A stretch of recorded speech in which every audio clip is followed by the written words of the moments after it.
Bonjour tout le monde, j'espère que vous allez bien.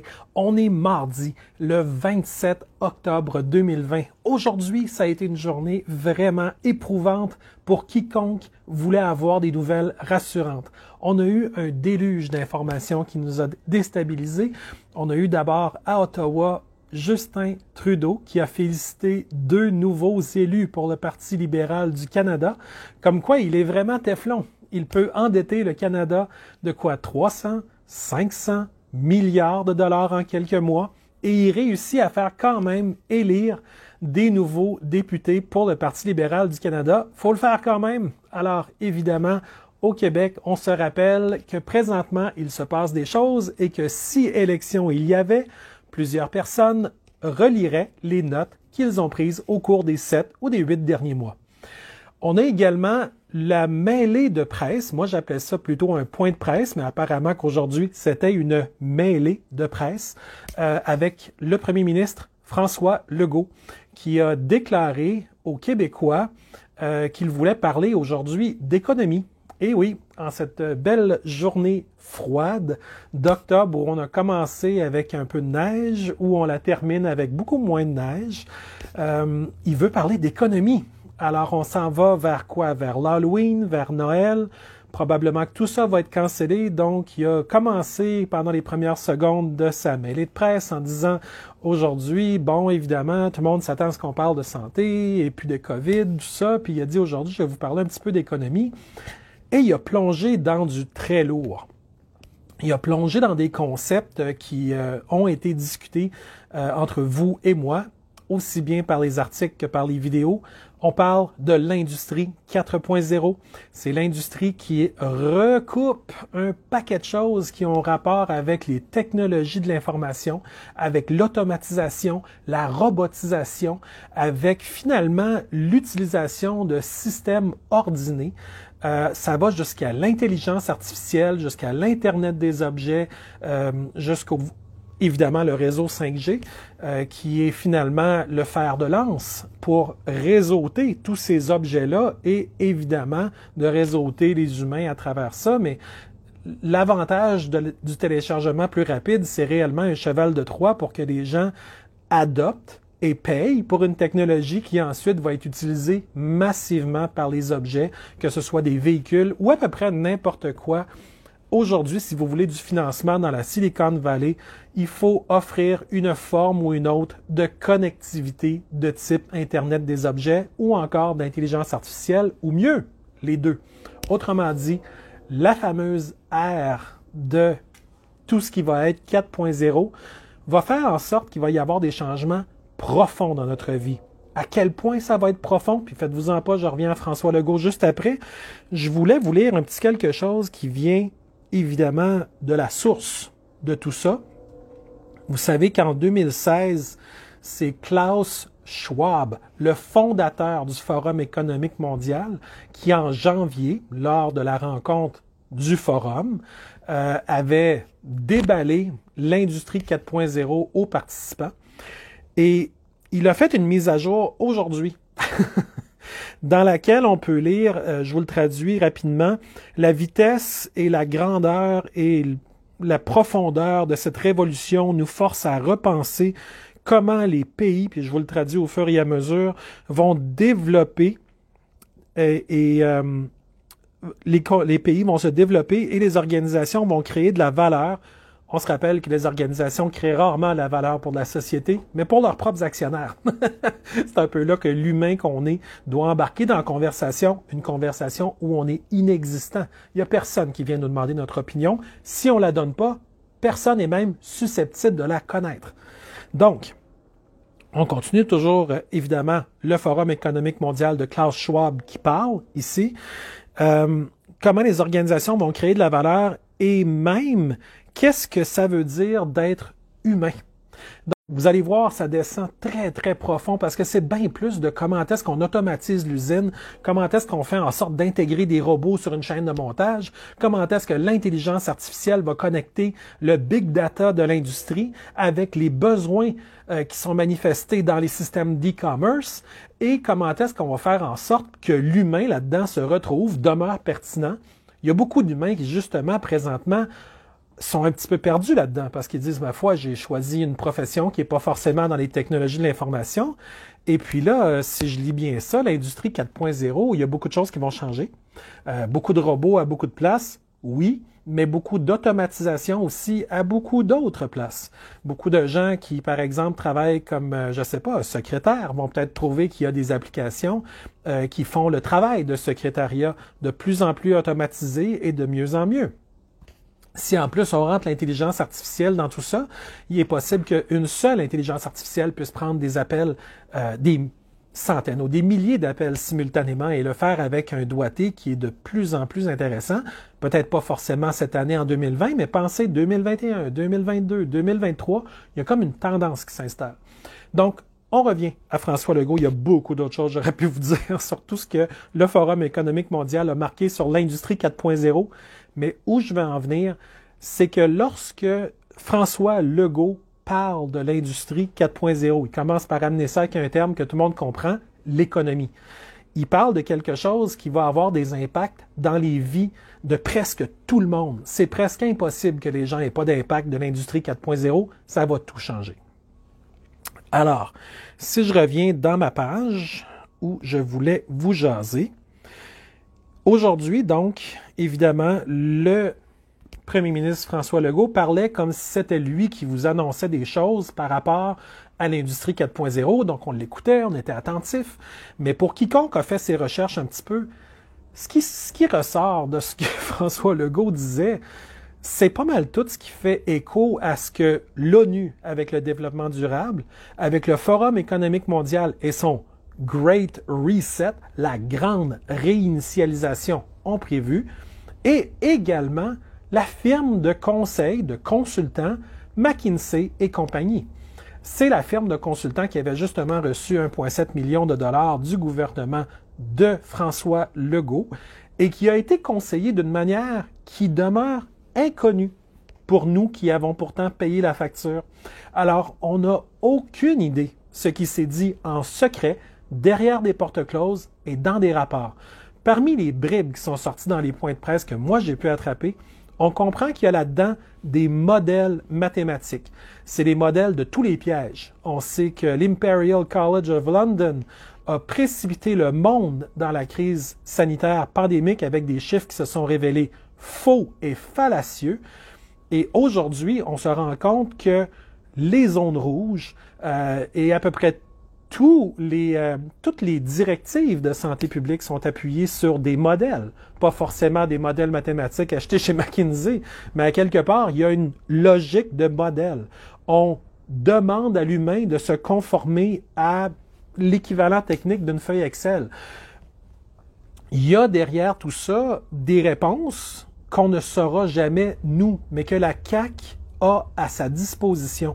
À savoir que si la population, nous, on comprenait qu'est-ce qui fait qu'une région passe du jaune au orange, au rouge, et que ça revient au vert, parce qu'on aurait les modèles mathématiques, par exemple ceux que McKinsey aurait fournis pour sortir de la crise COVID, ben là, mathématiquement, on pourrait être immensément plus précis que lorsqu'ils sont dans les points de presse et qu'ils disent « Oh, ben, si vous faites pas assez d'efforts, on pourra peut-être pas, puis on va réévaluer dans 2 semaines. » Puis c'est tellement abstrait. Oui, il y a une forme de transparence à parler à tous les jours aux gens qui veulent entendre ce qui se passe. Mais il y a un manque terrible de transparence sur les fins détails, sur les détails mathématiques, ceux qui nous permettraient d'avancer de manière résolue et de vraiment comprendre ce qui se passe. Alors, si on retourne dans ce qu'il a dit aujourd'hui, François Legault, quand il voulait parler d'économie, il a commencé par un sujet qui était plutôt accessible. Il a commencé par parler de son masque facial qui venait de l'UPA et il a immédiatement entré dans le sujet en disant le premier endroit où on va s'investir, quand il dit on, en fait c'est nous qui paye, alors ce serait peut-être important qu'on soit au courant nous aussi, mais ça donne que c'est aujourd'hui qu'on a été mis au courant, c'est l'agriculture. Donc évidemment, on a appris un petit peu par la bande, un petit peu par hasard, aujourd'hui dans la mêlée de presse, qu'il y avait ce que lui appelle un groupe une équipe qui travaille en parallèle pour préparer la nouvelle économie. Il l'a dit très exactement dans ces mots-là. Et est-ce que vous êtes d'accord qu'on aurait dû être prévenu qu'une équipe qui en fait partie, personne ne le sait vraiment, ou alors si quelqu'un le sait, s'il vous plaît, manifestez-vous et donnez-nous les fins détails de qui fait partie de cette équipe-là, c'est quoi leur CV, pourquoi ils se ramassent là. Évidemment, ils travaillent en parallèle. En parallèle de quoi? Tout ça a été laissé dans un beau flou poétique où est-ce qu'on est pris finalement pour faire de la conjecture parce qu'on n'a pas les détails. Et ensuite, ça dit pour préparer la nouvelle économie. On n'arrête pas d'entendre parler de nouvelle normale. Et puis là, chez McKinsey, il parle de prochaine normale. Et puis lui, il nous dit que quelqu'un, quelque part, ou plusieurs des quelqu'un se sont constitués en équipe, qui travaillent en parallèle, qui préparent la nouvelle économie, puis qu'aujourd'hui, ils nous donnent des détails sur le fruit de leur superbe travail. Comme tout ça se fait à vos frais, ma foi, si j'étais en politique, vous seriez les premiers prévenus. Mais apparemment que c'était aujourd'hui que ça devait sortir. Alors, ça a rendu le point de la mêlée de presse de François Legault fort intéressante parce qu'enfin, on avait un petit peu mieux le portrait de ce que lui veut faire avec tout ce que l'ONU, le Forum économique mondial et McKinsey ont dans leur immense pack-sac de projets. Et il a parlé de 4 choses. Lui, il a mentionné 3 choses, mais moi, j'en ai distinctement entendu 4. Vous me corrigerez si j'ai tort, mais moi, je dis vraiment 4 sur ma feuille. Ma tablette.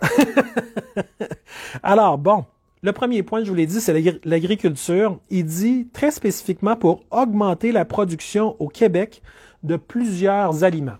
Alors, ça, le danger, c'est que augmenter la production, pourquoi? Est-ce que c'est de la production locale pour qu'on ait une plus grande autonomie ou c'est pour l'exportation?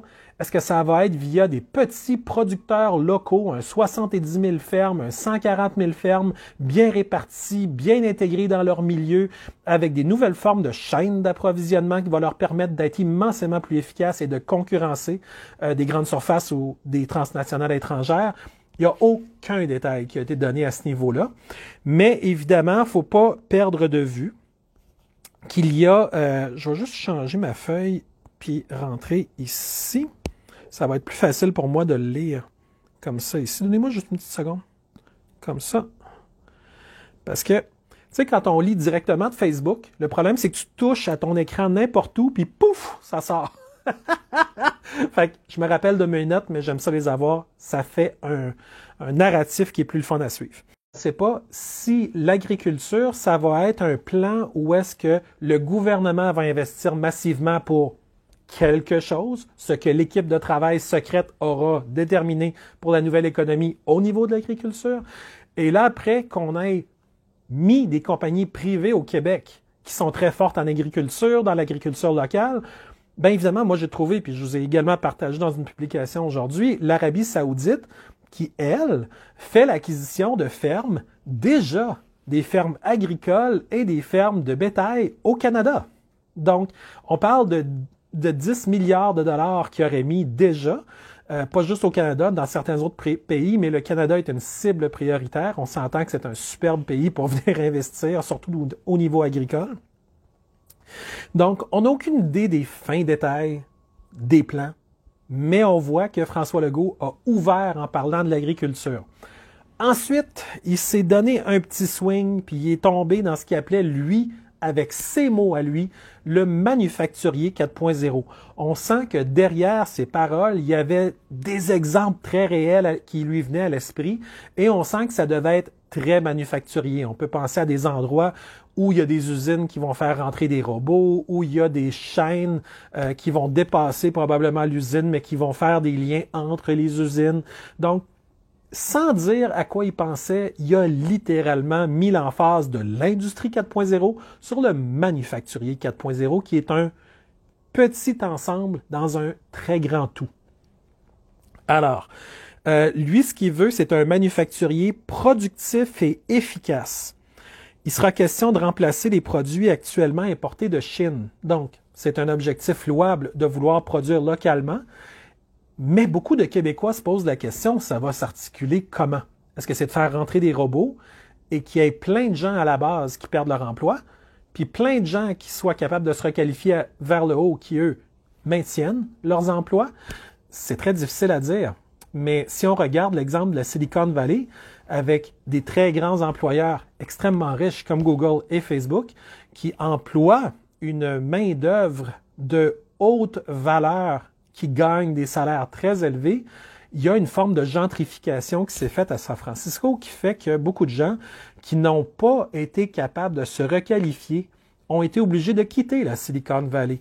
Donc, il faut comprendre que dans un monde d'industrie 4.0, c'est une forme de Silicon Valleyisation de peut-être beaucoup d'autres endroits qui sont très proches de nous au Québec, qui vont se passer du jour au lendemain quand les machines vont rentrer et être installées, et qui finalement vont faire en sorte que pour finalement demeurer concurrentiel dans un monde d'industrie 4.0, il va falloir vraiment que les gens se requalifient. Ben, devinez quoi? C'était le 3e point de François Legault, la fameuse requalification. On sait que du 20 au 23 octobre, au Forum économique mondial, ils ont parlé du Jobs Reset, donc la réinitialisation des emplois.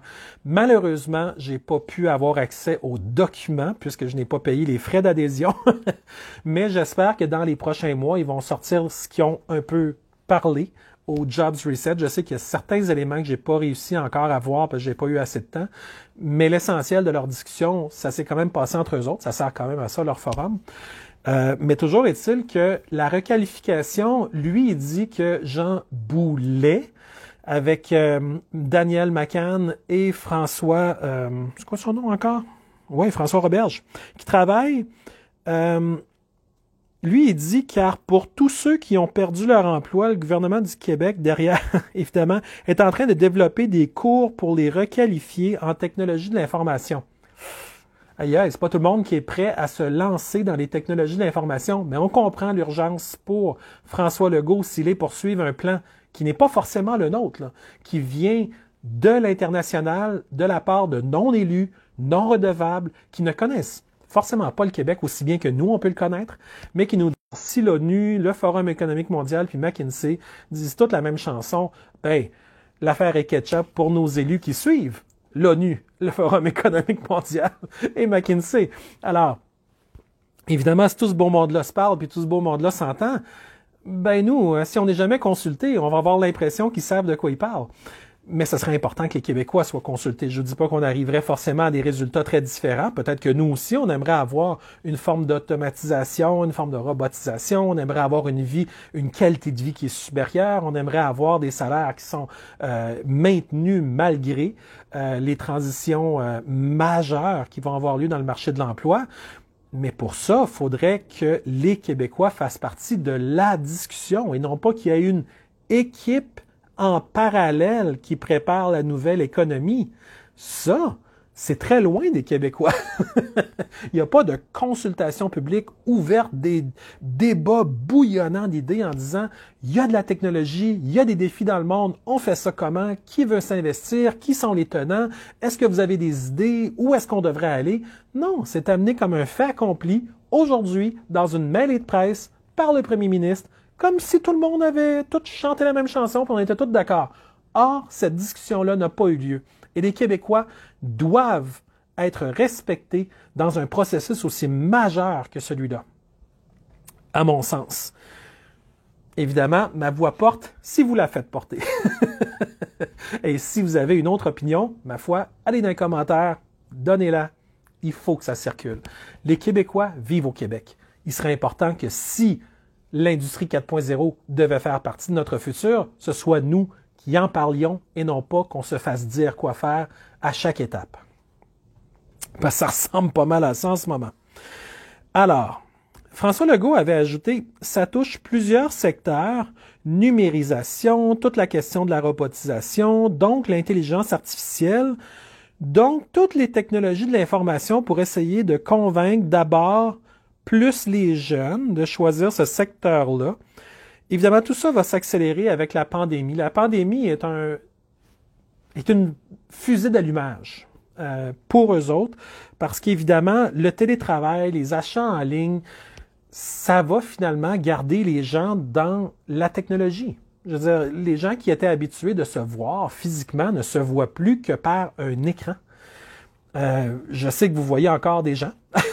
Je vous souhaite d'en voir encore. Mais il y a beaucoup de gens qui n'en voient plus, qui ne voient les gens que par des écrans. Et ça, c'est un changement déjà majeur. Le fait que ça soit arrivé juste dans une période de quelques mois et non pas quelques décennies ou plusieurs années, c'est majeur. Il y a des gens qui le prennent bien, d'autres le prennent pas aussi bien. Mais imaginez si le monde de l'emploi devait changer aussi vite. Quand lui, il dit, ceux qui ont perdu leur emploi, je vais les requalifier en technologie de l'information, j'ai des petites nouvelles. Il faut que la personne puisse être requalifiée en technologie de l'information. On a beau dire que les technologies de l'information se sont démocratisées, elles sont plus faciles, elles sont évidemment très vastes en termes de tout ce qu'on peut faire avec, mais ce n'est pas tout le monde qui veut forcément travailler là-dedans ou se requalifier là-dedans. Donc, il y a présentement beaucoup de géométries là, qui sont en jeu. Et lorsqu'on parle d'un impact aussi majeur sur le marché de l'emploi, on ne peut pas faire autrement que de dire aux Québécois, vous devriez faire partie de la discussion. Or, actuellement, ce n'est pas le cas et c'est un immense problème. C'est un problème qu'on partage tous, puisque tout le monde fait partie du marché de l'emploi à un niveau ou à un autre. Donc, c'est sûr que si vous êtes familier avec les technologies, pour vous, ce que je dis là, c'est du bonbon. Puisque vous faites partie de ceux qui vont se requalifier peut-être de manière avantageuse et peut-être le plus rapidement. Mais pensez à tous ceux, vos voisins, votre famille, ceux que vous aimez, un être cher, vos enfants. Comment vont-ils faire, eux, pour se requalifier dans un monde où la logique du travail a complètement changé?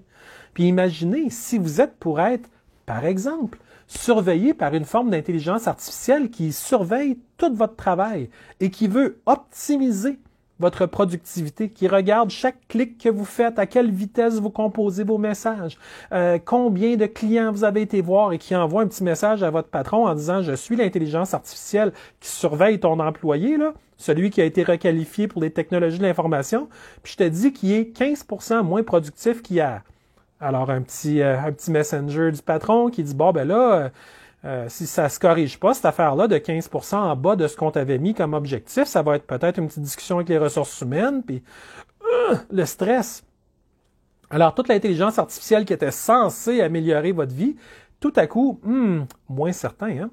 Ou encore, les robots, c'est bien beau, mais il va falloir évidemment comprendre que s'ils sont fabriqués à l'autre bout du monde, ils vont peut-être être supportés depuis l'autre bout du monde. Donc, vous allez peut-être pouvoir devenir l'intervenant local qui s'occupe localement de réparer les robots. Mais encore une fois, vous allez peut-être dépendre d'une autre culture, d'une transnationale ailleurs, de peut-être d'autres approches qui correspondent pas forcément à ce que vous auriez aimé bâtir si vous aviez été consulté dès le départ. Vous auriez peut-être dit, ben moi, j'ai toujours été bon avec donne-moi des pièces puis je suis capable de fabriquer quelque chose.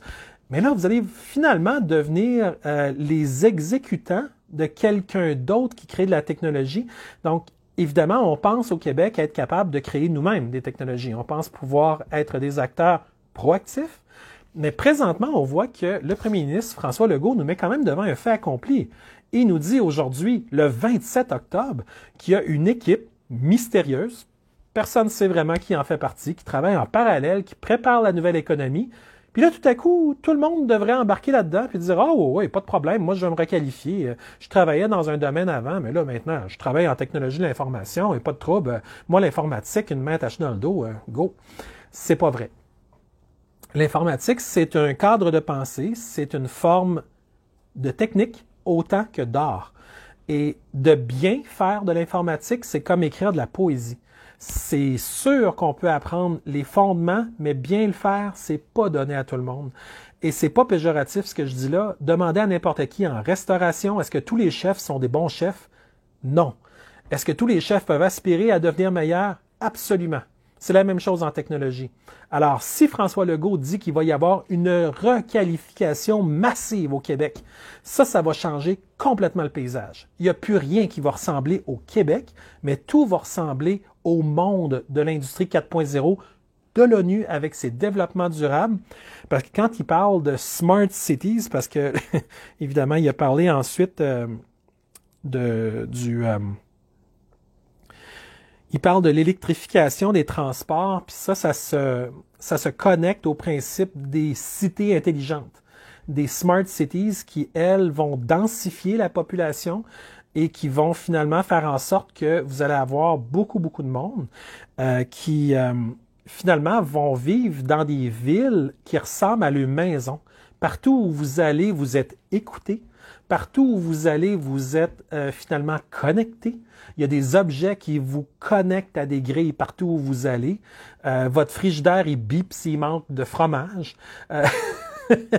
Et c'est sûr qu'il peut y avoir des avantages à tout ça, on les nie pas.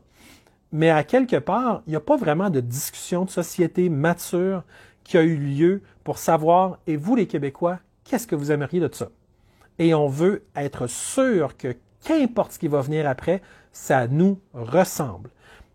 Peut-être que c'est le cas. Peut-être que les gens mystérieux qui s'occupent de la nouvelle économie ont pensé à ça. Mais quelque chose me dit que si on avait une discussion tout le monde ensemble, ce serait beaucoup plus représentatif de nous, puisque c'est nous qui auraient parlé. Alors, l'électrification dans les transports, évidemment, on peut penser que dans un contexte de ville intelligente, si on regarde ce qui se fait ailleurs dans le monde, ça va être des 2 roues, des 3 roues, ça va être des véhicules de proximité électriques. Donc, ce ne sera pas forcément des Tesla pour tout le monde. Évidemment, ça va donner peut-être un coup de main à Bombardier pour qu'ils produisent... dans le temps, il y avait le Neve, je crois, qui était une espèce de petite voiturette de golf électrique. Ça n'a jamais vraiment pogné au Canada, mais peut-être que là, ce serait peut-être un retour de ce genre de technologie électrique-là. Puis ce serait bien le fun pour Bombardier d'avoir cette nouvelle filière-là. Il y a beaucoup d'inconnus. On ne sait pas grand-chose. Tout ce qu'on sait, c'est que le premier ministre parle à des gens que nous, on ne connaît pas et que ces gens-là préparent la nouvelle économie dont on aimerait être nous, les principaux acteurs. Et on va être acteurs, mais on aimerait être également les créateurs de ça. On va sûrement créer, mais il faudrait qu'on soit même plus loin que ça, les architectes. C'est notre Québec, si on veut que ça nous ressemble, il faudrait que ce soit nous qui le créons. Alors, donc aujourd'hui, il a fait des annonces d'agriculture locale, d'industrie 4.0, de montée de l'intelligence artificielle, de requalification, d'électrification des transports. Mais le premier ministre a évité de dire que tout ça, peut-être que ça vient de lui, peut-être qu'il s'est réveillé un matin et il dit « j'ai parlé à personne, puis j'ai tout inventé ça », ou quelqu'un dans l'équipe mystère m'a tout raconté ça, puis ça vient tout du Québec. Mais la réalité, c'est que dans l'article que je vous ai soumis un petit peu plus tôt aujourd'hui, il y a toutes les sources qui vous montrent que toutes ces idées-là, ça vient tout à un niveau ou à un autre de l'ONU, du Forum économique mondial ou de McKinsey. Je vous ai gardé ça simple parce qu'il y en a plusieurs autres qui ont parlé de ces idées-là auparavant. Et c'était pas mal des copier-coller que François Legault nous a donné lors de la mêlée de presse.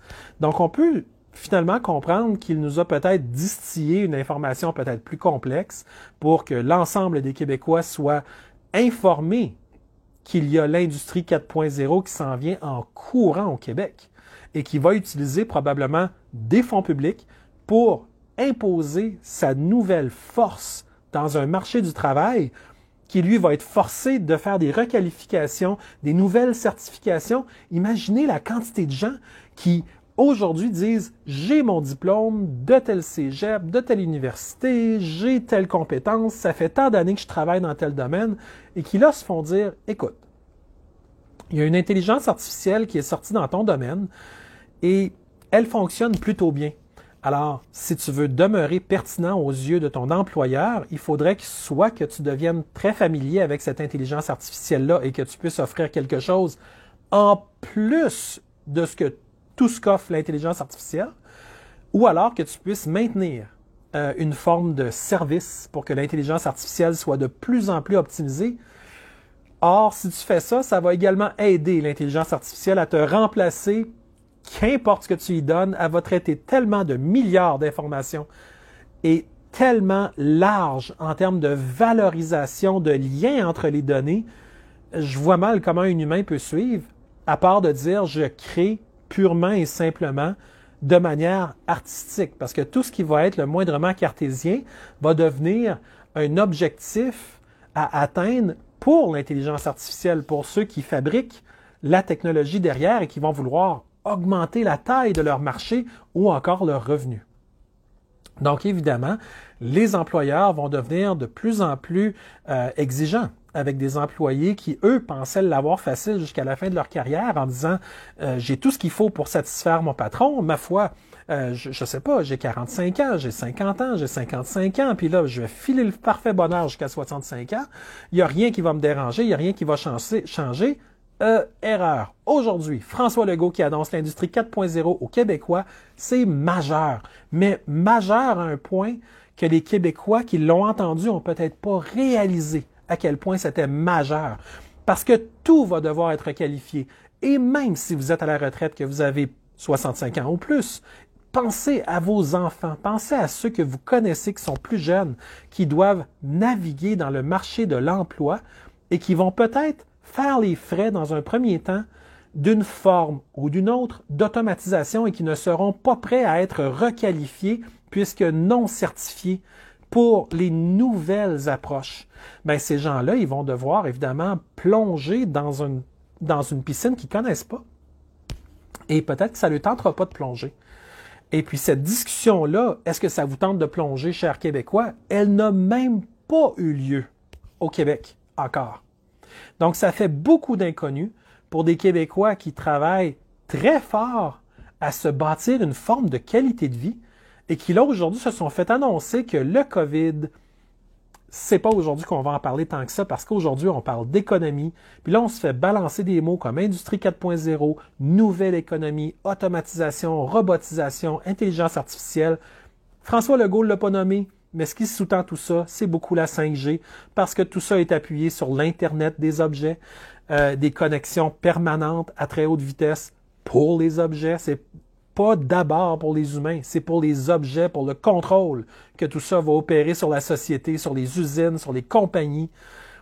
Tout va changer si leur plan à eux devait se réaliser comme eux nous disent qu'ils veulent que ça se réalise. C'est pas pour rien qu'ils appellent ça le plan 20-20-20-30.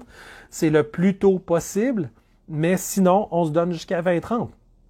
Il y a beaucoup 20-20, 20-25 dans beaucoup des agendas, mais ça reste que tout ça, c'est un plan qui est organisé par eux. Ce que la réponse citoyenne doit être, c'est que le citoyen doit rester au centre de toutes les préoccupations. Parce que moi, ce que j'en lis dans l'ONU, dans le Forum économique mondial et dans McKinsey et dans bien d'autres firmes de consultation, Deloitte, KPMG, nommez-le, je lis beaucoup. Je peux vous dire qu'eux autres font très attention au capital. Ils font très attention au profit des très grandes entreprises. Et si vous êtes une très grande entreprise et si vous êtes un patron d'entreprise qui vous voulez maximiser vos revenus, bonne nouvelle, il y a beaucoup de consultants qui ont pensé à vous. Mais le problème, c'est que si vous êtes un Québécois qui avait une vie qu'on pourrait qualifier d'usuelle, où vous avez un emploi, des enfants, des responsabilités, ben c'est pas à vous que les consultants pensent et c'est malheureusement pas à vous non plus que l'ONU pense, à part quand c'est le temps de venir vider vos poches à travers Justin Trudeau et les Relations internationales Canada pour exporter des milliards et des milliards et des milliards à toutes les années. Ça coûte une fortune. Sinon, l'ONU, je vous assure, elle pense pas vraiment à vous. Le Forum économique mondial, c'est pour les multimilliardaires et leurs cours. La nouvelle royauté mondiale, si on veut. D'ailleurs, à peu près tous les rois et royautés gravitent tous à un niveau ou à un autre autour du Forum économique mondial. Et évidemment, des compagnies comme McKinsey, pourquoi on en parle? C'est parce que c'est François Legault lui-même qui a retenu les services de McKinsey aux frais du Trésor québécois, sans nous dire tout ce qu'il avait appris de ce qu'on a payé, nous, les contribuables. Donc, évidemment qu'on parle de McKinsey.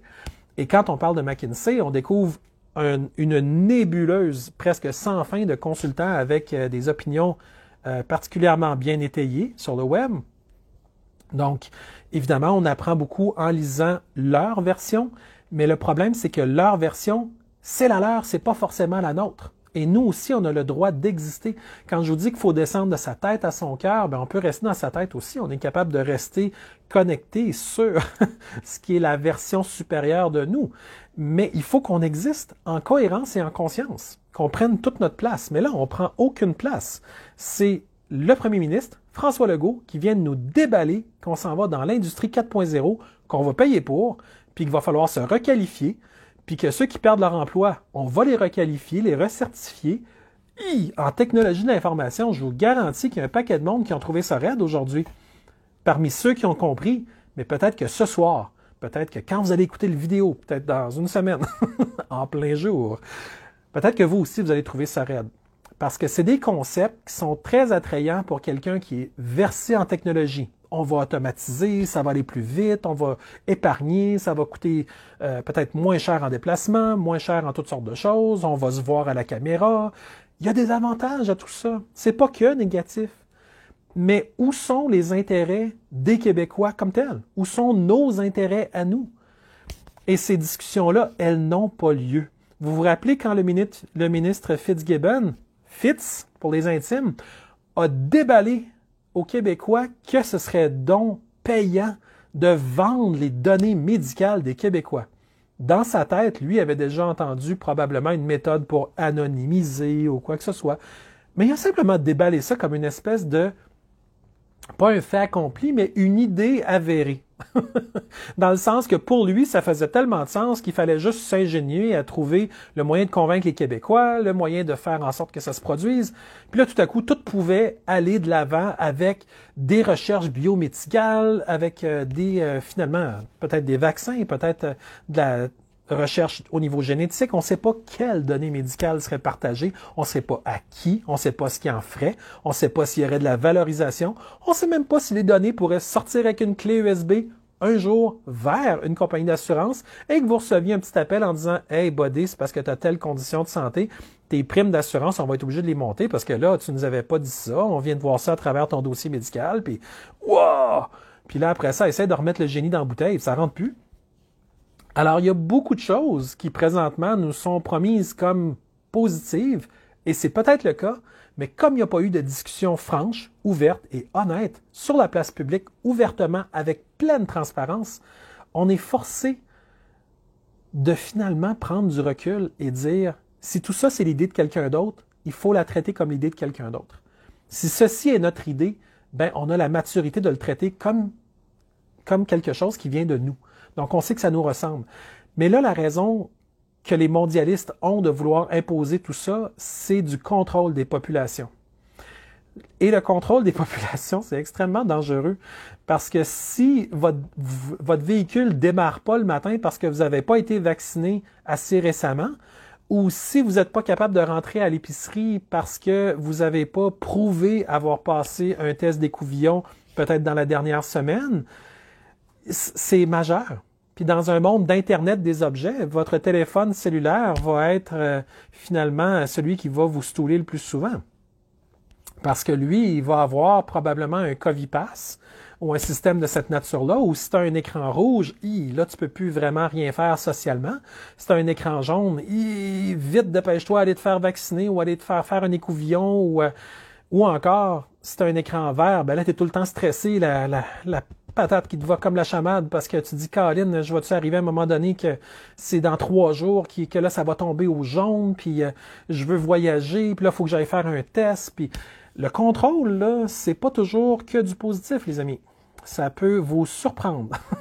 Et le problème, c'est que tous ces concepts-là qu'on n'aurait jamais, mais jamais acceptés il y a même 1 an, aujourd'hui, tout à coup, la population se fait masser le cerveau à tous les jours de semaine par des gens qui disent « Ah, le COVID, ah, le COVID, ah oui, le COVID, il y a le dos large. » Mais aujourd'hui, on a entendu le vrai agenda du premier ministre Legault, après avoir dépensé quoi? 30 quelques milliards au Québec déjà? Très difficile d'avoir des chiffres. En passant, j'essaie désespérément, mais c'est très, très difficile. Après avoir dépensé tout cet argent-là, dans le fond, c'est pas vous qui l'avez reçu en passant l'argent. Peut-être qu'il y a eu certaines sommes qui ont été données à certains commerçants pour payer certains loyers, mais les salaires, toutes les histoires de PCU, ça venait tout du fédéral. Donc, tu sais, beaucoup d'argent qui s'est dépensé. Où ça s'est dépensé? Est-ce que c'était vraiment pour le bien-être des Québécois? En période de COVID où les gens souffrent, où les gens ont des défis majeurs dans leur vie, toutes les questions se posent et les réponses ne sont pas évidentes et présentement, on les cherche, les réponses. Alors évidemment, moi j'avais plein de choses que j'aurais pu encore vous dire sur l'industrie 4.0, ça je pourrais littéralement en parler des heures, là. Mais tu sais, il va falloir qu'on soit mature par rapport au fait que l'industrie 4.0, ça peut être n'importe quoi. Ça peut être quelque chose qui nous ressemble, ça peut être quelque chose qui nous ressemble pas pantoute, ce qui a l'air d'être parti pour être le cas. Ça peut être des mondialistes qui prennent le contrôle à peu près complet de toutes les industries locales en disant à toutes les industries locales, ah, soyez locales, puis après ça, ils arrivent avec du gros capital du FMI, de la Banque mondiale, puis ils rachètent tout pour une bouchée de pain. Alors, sais, si on est toujours pour être sous la menace d'une nouvelle vague COVID, je veux dire, ça fragilise la société, ça brise les plans des gens, ça brise les plans des entreprises, ça brise notre cohésion, et la seule cohésion qui est maintenant possible, c'est celle à travers des écrans, à travers des logiciels, à travers des protocoles ou des procédures. Donc, tout ça, finalement, ça fait en sorte qu'on est obligé de prendre tout ça là, et de faire notre propre idée par rapport à ce que des mondialistes ont décidé qui était bon pour nous. Parce que peut-être que ça l'est bon pour nous, mais peut-être que ça ne l'est pas non plus. Et peut-être que l'idée de base est très bonne, mais peut-être que la manière dont ils vont l'implémenter pourrait nous déplaire hautement. Peut-être qu'ils veulent ça pour notre sécurité, mais peut-être qu'on ne veut pas la sécurité de la manière qu'eux veulent l'imposer sur nous. Toutes ces discussions-là doivent absolument avoir lieu. Tant qu'elles n'auront pas lieu, ça demeurera les projets des autres. Le Québec, aujourd'hui, je le crois sincèrement, a besoin d'une discussion sur tous ces sujets-là et tellement plus. En période de COVID, il n'y a pas eu de consultation citoyenne. Il y a eu des élus qui se sont fait des mamours entre eux autres et des échanges de tweets complaisants. Il y a eu des journalistes qui parfois ont posé des questions solides, mais qui trop souvent ont envoyé des passes sur la palette pendant les épisodes de presse. Et ça ne sert absolument pas la démocratie qui, de toute évidence, est mise sur pause depuis beaucoup trop longtemps. Alors, évidemment, les amis, moi, ce que je veux vous dire, c'est de garder espoir. Gardez espoir parce que si vous avez des idées, vous pouvez, vous aussi, être un créateur.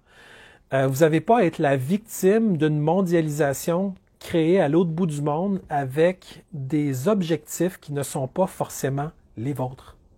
Vous avez le droit d'exister en conscience, pas juste dans votre conscience, mais dans votre vie. Vous avez le droit à la liberté. La liberté ne devrait pas être quelque chose du passé. On sait qu'Emmanuel Macron a sorti une perle en disant quelque chose dans ce sens-là. Vous irez voir sur mon mur, j'en parle en long et en large. Évidemment, il faut comprendre que les agendas qui nous intéressent, nous, ne sont pas forcément connus des mondialistes. Comme par exemple, avoir une vie qui nous sert, nous. Parce qu'on comprend que l'industrie 4.0 va très bien servir les tenants de l'industrie. Mais est-ce que ça va vraiment bien servir tous les employés? Certes, certains employés vont s'en tirer plutôt bien, mais beaucoup d'autres employés vont trouver ça peut-être très difficile. Même si moi, j'ai une propension naturelle pour tout ce qui est mathématiques, informatique, complexité, ben, c'est pas tout le monde qui est fait comme ça, et c'est parfait de même.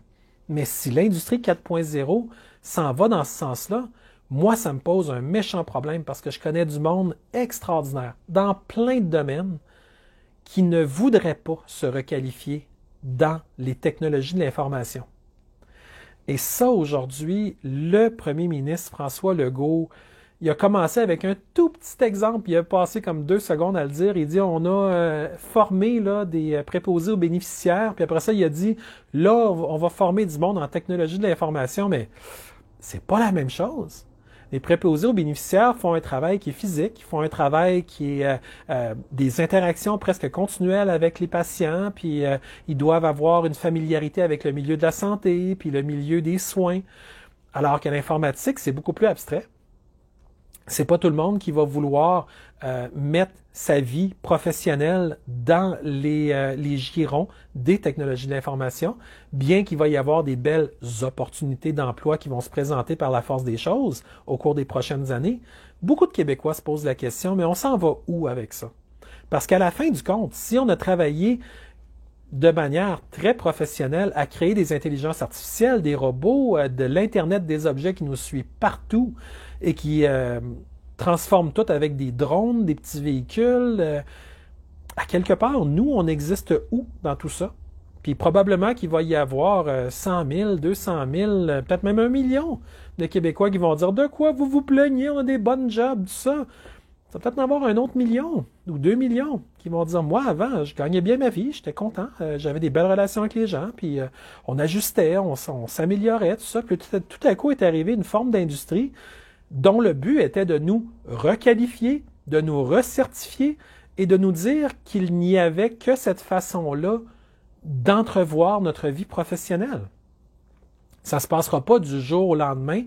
Probablement qu'au cours de la crise COVID, il va y avoir une opportunité qui va être explorée d'utiliser le télétravail, d'utiliser finalement le fait que les gens sont tous un peu chez eux avec peut-être un peu plus de temps libre pour les requalifier afin de les transiter vers des nouvelles économies.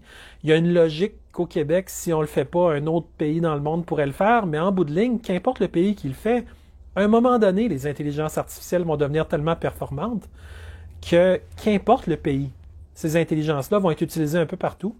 Puis ça va faire en sorte que même les gens qui se sentaient protégés parce que très forts en technologie de l'information, tout à coup, les IA, ils prennent énormément de place. On peut souhaiter que ces IA-là ne fassent que nous aider, mais on a vu que parfois, certaines technologies peuvent nous surprendre. On espère que tout va bien aller. On est comme ça. Mais en même temps, la discussion tout le monde ensemble qu'on aurait dû avoir n'a pas eu lieu encore et il faut qu'elle ait lieu. Donc, faites passer le message. Il faut qu'on en parle de ces choses-là. Il ne faut pas que ça demeure juste des concepts abstraits qui sont mentionnés dans une mêlée de presse par notre premier ministre. Il faut que ce soit nous qui en parlons. C'est des sujets qui touchent nos vies de manière extrêmement intime.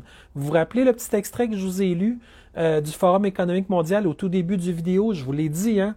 Ça va changer en profondeur le fait même d'être humain, la compréhension de c'est quoi d'être humain. Donc, les gens du Forum économique mondial, ils ont comme tendance de ne pas mettre de gants blancs. Ils ont tendance à dire les choses pas mal comme elles sont. Donc, ça, je leur donne, au moins, de ce côté-là, vous savez à quoi vous en tenir. Mais c'est ça qu'ils ont prévu en passant. Donc, évidemment, on sent que peut-être François Legault n'a pas voulu aller jusque-là. Il n'est peut-être pas au courant. Il n'a peut-être pas lu le Forum économique mondial. Ça fait plusieurs années qu'il y va, mais peut-être qu'il n'a pas lu ça très spécifiquement.